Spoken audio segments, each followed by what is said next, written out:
시작해? 네. 샬롬.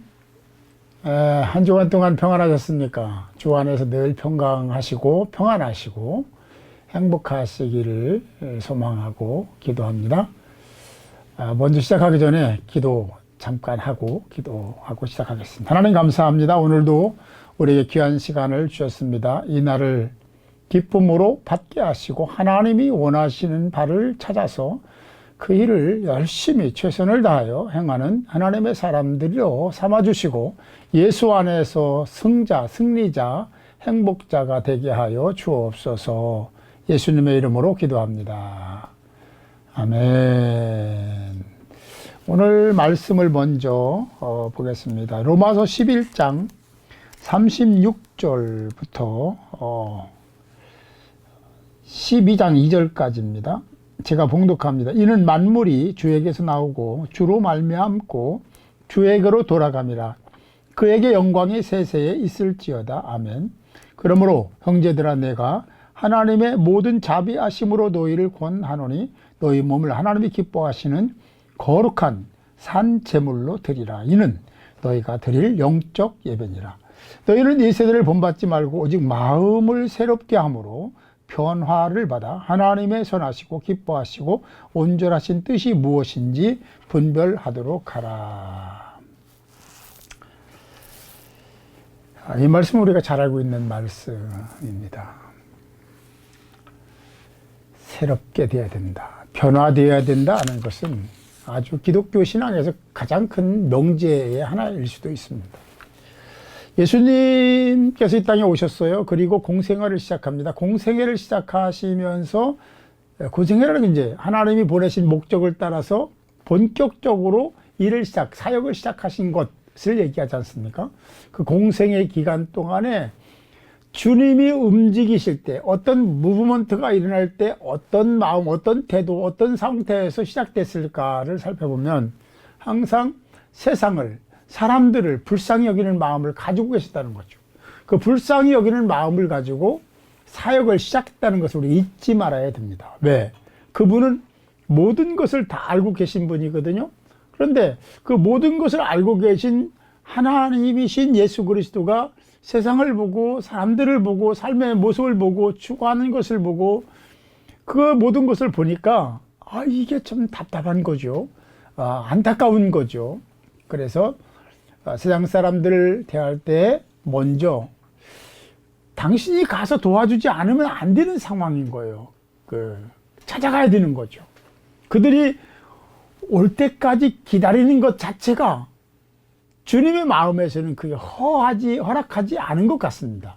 그래서 찾아다니시면서 불철주야 그렇게 행하셨던 모습을 보게 되죠.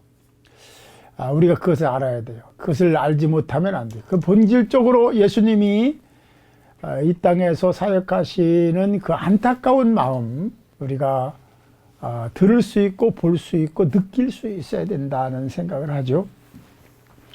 여기 우리가 보면서 사도 바울이 산제물로 드려라 얘기했어요. 이 산제물에 대한 얘기는 예배에 대한 얘기이고 다 알고 있는 바와 같이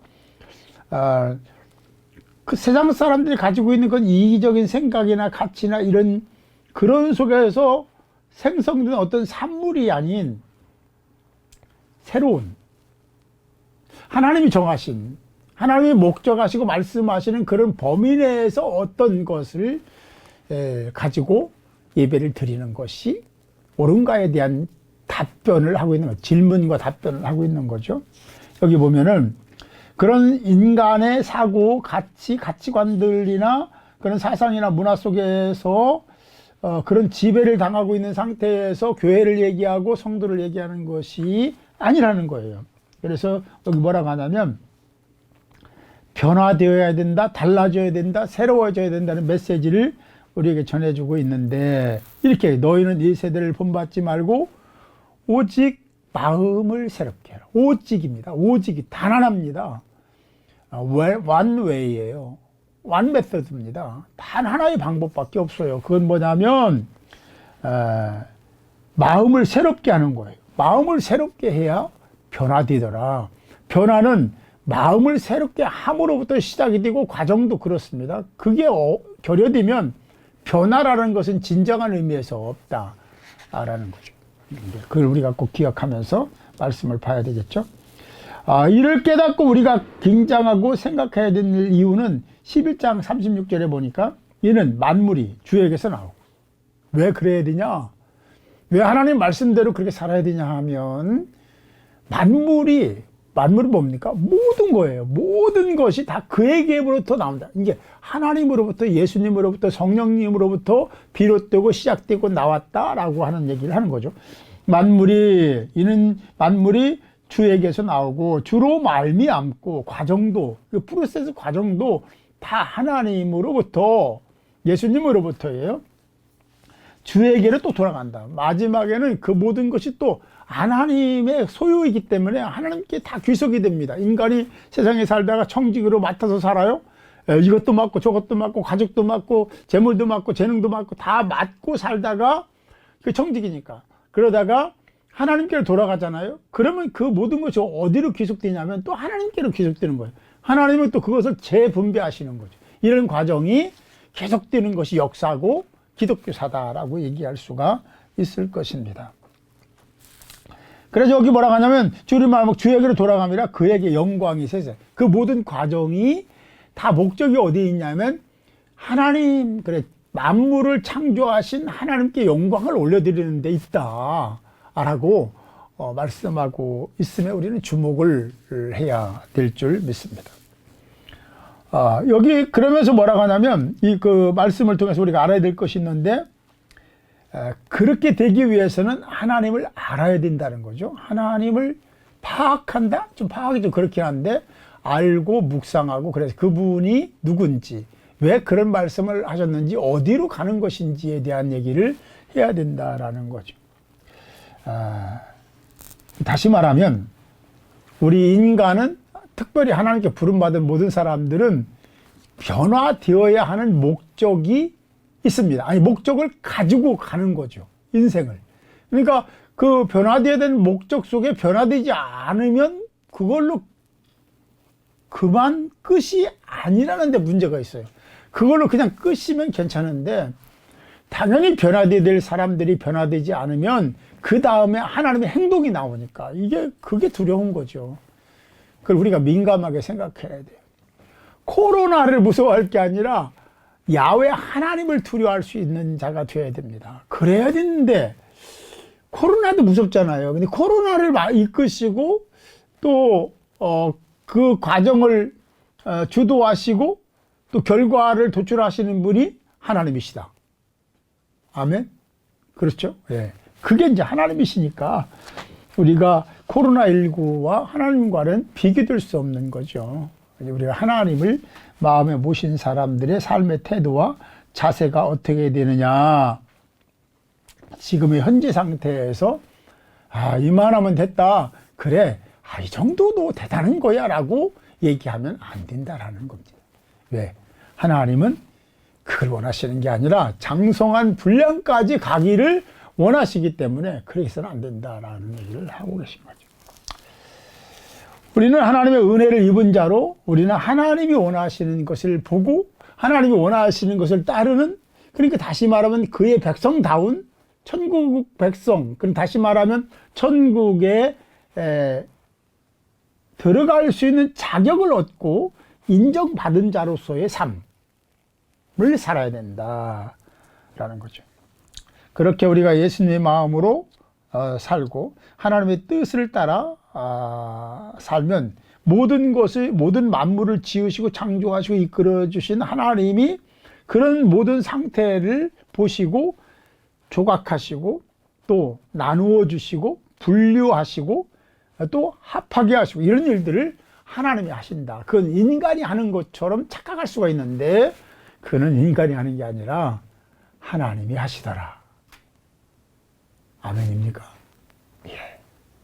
그것부터 인정해야 돼. 그래야 우리가 하나님 앞에 겸손할 수가 있는 거죠. 교회사를 우리가 살펴보면, 교회 역사를 살펴보면 하나님의 사람들이 참 열심히 신앙한 사람들이 너무 많습니다. 열심히 그렇게 하나님 중심으로 하나님 나라 확장을 위해서 헌신했던 교회들도 참 많습니다. 그런데 그 교회들이 그래서 아무 일도 없이 그냥 아주 평화롭게 평강 속에서만 살았냐? 그렇지 않다라는 거예요. 시대마다 개인적이든 교회적이든 많은 어려움들도 있었다라는 것을 우리가 잘 압니다. 그리고 그들은 여전히 주변으로부터 세상으로부터 공격을 받았고 또 사상적으로 문화적으로 종교적으로 이지매를 당하고 핍박을 당했다는 것을 우리가 너무나 잘 알고 있는 것입니다. 당연하죠. 세상의 가치를 통해서 세상의 스펙트럼을 통해서 그리스도를 보니까 이게 잣대가 안 맞는 거예요. 거기에 들어오지 못하는 거예요. 함량 미달인 겁니다. 그들이 볼 때. 그래서 무시도 당하고 그리고 자기들이 가는 길을 이게 직간접적으로 방해하는 모습이 되고 그렇게 비춰지니까 그것들을 제어해야 되고 제거해야 되고 그러니까 그런 핍박이 있을 수밖에 없었다라는 얘기를 할 수가 있습니다. 여기에서 우리는 하나님이 원하시는, 주님이 원하시는 요청이 있습니다. 그것은 그럼에도 불구하고라는 신앙 속에 다시 회복해야 된다.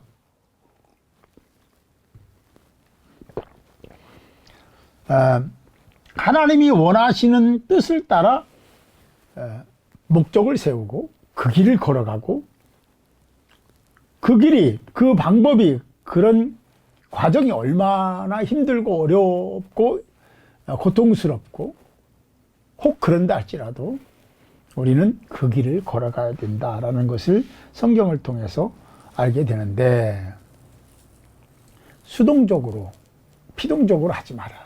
능동적으로 자원함으로 기꺼이 즐거움으로 감사함으로 그럼에도 불구하고 해야 된다라는 얘기를 성경은 자주 언급하고 있습니다. 자, 오늘 말씀을 대략적으로 제가 말씀드리면서 오늘의 주제가 새로운 삶의 방식이지 않습니까? 그리스도인들은 어떻게 살아야 되냐? 끊임없이 변화를 추구하고 그리고 변화를 주도하면서 앞장서서 보여주고 이끌어주고 밀어주면서 가야 될 존재가 바로 그리스도인이다 하는 생각을 하죠. 교회의 리더는 그래야 되는 거예요. 교회 리더는 불협화음을 없애는 겁니다.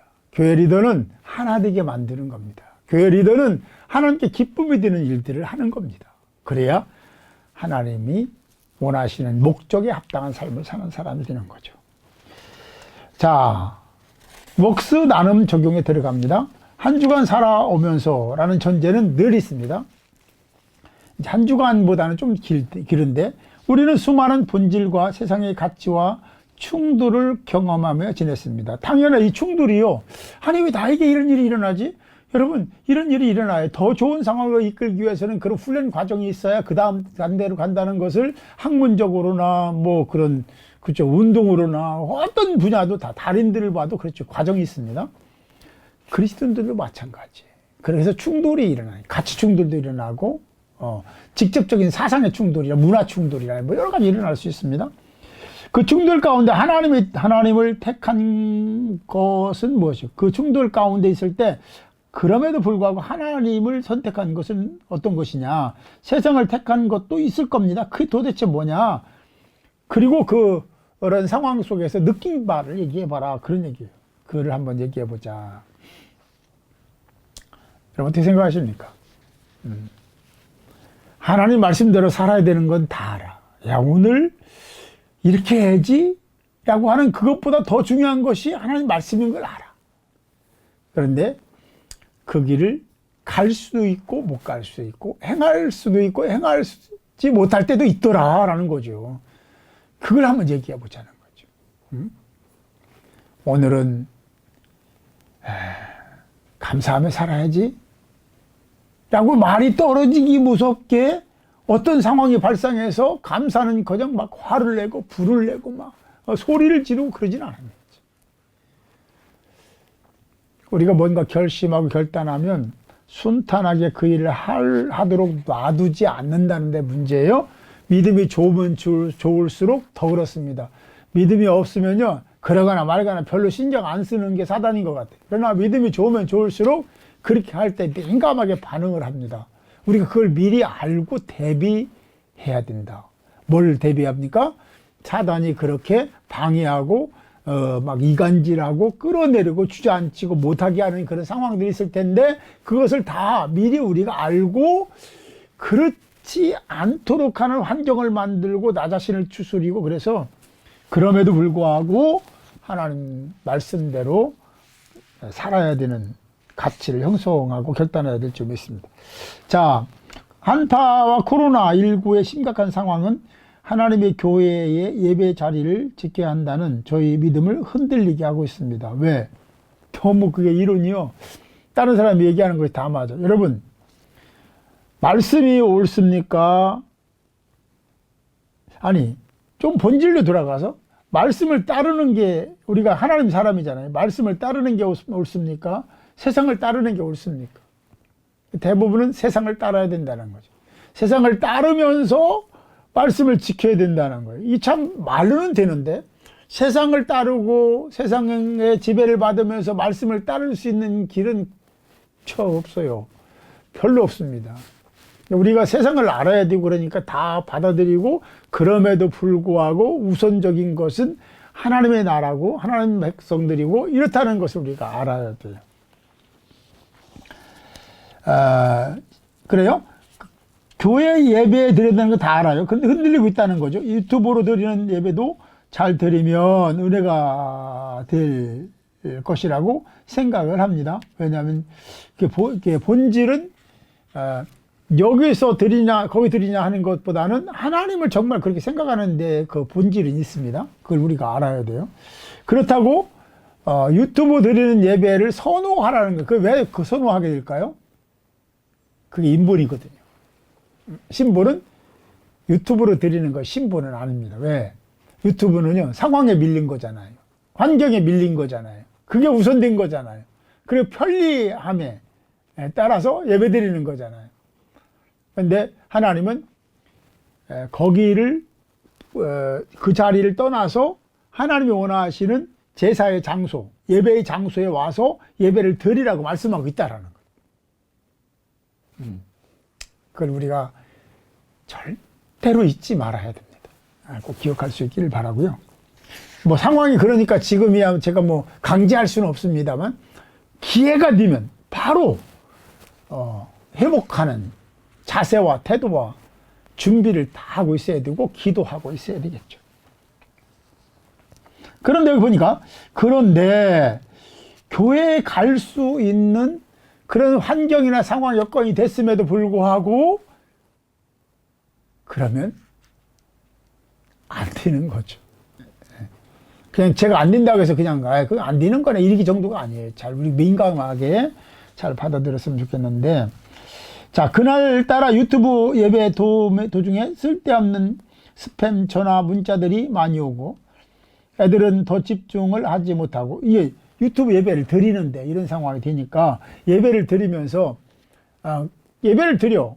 그거 가정에 물도 떨어가고 뭐 또 하러 가고 막 애들을 막 시끄러 가만히 있어 막 이러면서 막 서로 싸우고 이런 상황이 꼭 벌어진다는 게 벌어질 수도 있다. 그렇지 예배에 집중하지 못하는 상황이 가정 예배를 드리거나 직장에서 예배 드리거나 유튜브로 예배 드릴 때 그런 상황이 생길 가능성이 굉장히 구별해서 교회에 와서 집중해서 예배 드릴 때하고는 전혀 다른 상황이 생길 수 있다라는 거죠. 그러니까 집중하기가 어려워. 왜?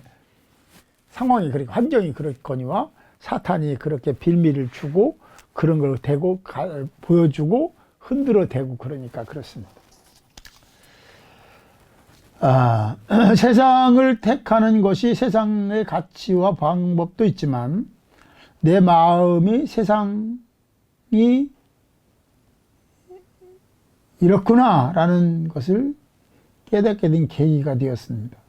이게 무슨 질문을 하고 가야지 이게 무슨 설명하라는 게 아닌데 어쨌든 간에 어쨌든 우리가 살아가면서 알아야 될 것의 중요한 것 하나는 하나님 말씀을 들었으면 아는 거잖아요. 하나님 말씀을 알았으면 그 하나님 말씀을 가지고 어떻게 해서든지 그렇게 살아보려고 하는 온갖 노력이 우리에게 있어야 된다 아는 거죠. 어떻게 해서든지 하나님의 기쁨이 되기 위한 어떤 노력과 그런 도전과 애씀이 있어야 된다라는 얘기를 꼭 하고 싶습니다. 넘어가서 2번 문제인데, 변화를 위해서는 하나님의 도우심을 구하고 내가 그동안 어떻게 살았는지 발견하고 그것이 죄였음을 고백하는 계기가 필요합니다. 1월이 절반 정도 지난 가운데 나의 신앙의 변화는 무엇이 진행 중에 있습니까? 좀 질문을 좀 많이 읽고 만들면 좋겠다 생각이 들어요. 네. 변화를 위해서 필요한 것은 내 속에 있는 것들을 좀 세상 말로 하면 치워야 돼요. 내가 가지고 있는 가치를 작게 축소를 해야 됩니다. 한꺼번에 못하면 점점 그렇게 해야 되죠. 그리고 나의 삶의 방식과 태도에 대한 것도 자꾸만 조율해 가야 돼. 어디로? 말씀을 향해 조율해 가야 되는 부분이 있어야 되는 거죠. 그리고 그것이 얼마나 하나님과 가까운 친밀성을 유지하는데 방해가 됐는지 어려움인지를 알아야 될 것입니다. 그리고 한번 시작한 그 일을 어떤 상황에 의해서 잠시 중단되었다 할지라도 그것을 중단하는 것으로 주저앉거나 그냥 끝까지 그렇게 포기하는 자가 아니라 다시 세워서 다시 일어나서 다시 하나님을 바라보며 다시 회복하는, 그걸 회복이라고 하죠. 돌이키는 그런 삶을 자꾸만 어떤 상황에서만 아니라 계속해서 그런 상황을 만들어가는 노력이 우리에게 있어야 되지 않겠냐는 거죠. 그래야 우리가 하나님의 뜻을 발견하는 그런 계기가 되고 또 하나님 가까이에서 발견되는 하나님의 사람들도 될 줄로 믿습니다. 아무쪼록 이번 한 주간 살아가면서도 우리가 살아야 될 하나님 요청하시고 요구하시는 새로운 삶의 방식이 무엇인지를 분명히 알고 하나님이 원하시는 삶의 방식을 가지고 열심히 그렇게 살아서 하나님과 더불어 하나님과 함께 하나님의 손을 잡고 주님 성령의 인도하심을 따라서 사는 한 주간이요 일평생이 되기를 주님의 이름으로 축복합니다. 기도합니다. 하나님 감사합니다. 이렇게 오늘도 우리에게 리더로 불러주시고 말씀을 보고 묵상하고 또 가슴에 담게 하시니 감사합니다. 우리가 세상을 사는 방식이나 방법을 내 마음대로 정했고 내가 선택하고 그 길에 대한 어떤 새로운 목적을 찾기보다는 거기에 만족하려고 하는 우리의 습성도 있었습니다. 하나님 용서해 주시고 이제는 처음, 과정, 결과가 다 하나님이 주도하신다는, 하나님이 이끌어 가신다는 생각 속에 있게 하시고 그 말씀 한 말씀을 우리가 배울 때마다 가슴에 새기고 그 말씀이 생각나 그 말씀대로 적용하며 살아가는 하나님의 사람들이 되어서 리더의 본분을 다할 뿐만 아니라 내가 리더가 됨으로 다른 사람들이 수혜자가 된다는 사실 앞에 겸허하게 하시고 온유한 마음을 지니게 하시고 예수 중심의 가치를 세워나가는 하나님의 사람들이 모두 되게 하여 주옵소서. 코로나19 한파도 있습니다. 그럼에도 불구하고라는 신앙 속에 우리 여전히 주를 소망하고 또 예배를 소망하고 갈망하고 그리고 목마른 사슴이 시냇물을 찾듯이 우리도 그렇게 늘 말씀을 찾는 하나님의 사람들이 꼭 되게 하여 주옵소서. 예수님의 이름으로 기도합니다. 아멘. 아멘. 하늘에 계신 우리 아버지, 아버지의 이름을 거룩하게 하시며 아버지의 나라가 오게 하시며 아버지의 뜻이 하늘에서와 같이 땅에서도 이루어지게 하소서. 오늘 우리에게 일용할 양식을 주시고 우리가 우리에게 잘못한 사람을 용서하여 준 것 같이 우리 죄를 용서하여 주시고 우리를 시험에 빠지지 않게 하시고 하게서 구하소서. 나라와 권능과 영광이 영원히 아버지의 것입니다. 아멘. 다음 주에 뵙겠습니다. 샬롬.